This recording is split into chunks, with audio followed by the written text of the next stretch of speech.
Cerita dibuka dengan suasana yang langsung terasa tidak nyaman. Di dekat sebuah tambang, perhatian tertuju pada arah gua.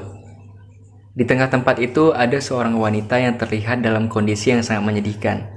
Tangannya terikat dan wajahnya dipenuhi rasa takut. Dari KTP yang diperlihatkan, diketahui bahwa wanita itu berasal dari Seoul, Korea. Orang-orang di sekitarnya mencoba menjelaskan bahwa dia telah berpindah ke dunia lain dan mengancamnya akan segera membunuhnya. Tentu saja wanita itu sulit mempercayainya.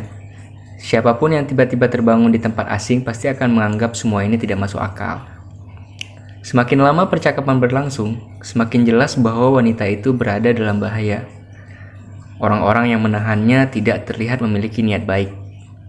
Di saat situasi mulai terasa semakin mencekam, perhatian cerita beralih kepada seorang goblin yang sejak awal hanya mengamati dari kejauhan. Goblin ini berbeda, tatapannya tenang, dan ketika keadaan mencapai titik tertentu, dia akhirnya memutuskan untuk bergerak. Tanpa banyak bicara, goblin tersebut langsung ikut campur. Orang-orang yang sebelumnya merasa berada dalam posisi aman mendadak menjadi sasaran serangan. Pertarungan berlangsung cepat dan brutal. Tidak ada negosiasi, tidak ada peringatan, satu persatu lawannya tumbang.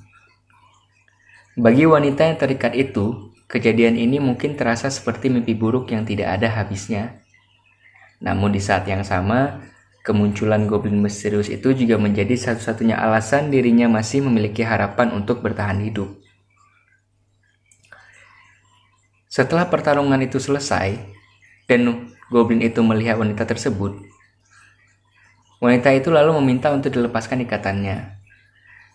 Dan wanita itu bertanya identitas goblin tersebut, karena ia melihat goblin tersebut berbicara bahasa Korea dan tahu apa itu KTP.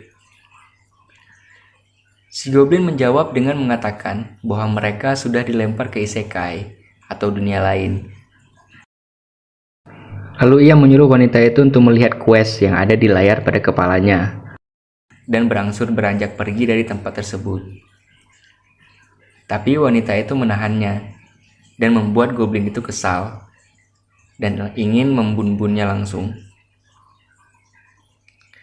Ketika wanita itu bertanya kenapa alasannya ingin dibunuh dan kenapa kamu jahat kepada manusia, cerita berpindah ke seorang pria yang sedang memeluk wanita yang sudah tewas. Lalu muncul seorang wanita ksatria suci bernama Hayuri. Pria tersebut lalu menanyakan kenapa ini terjadi. Kenapa mereka dibunuh oleh wanita tersebut? Ksatria itu menjawab bahwa mereka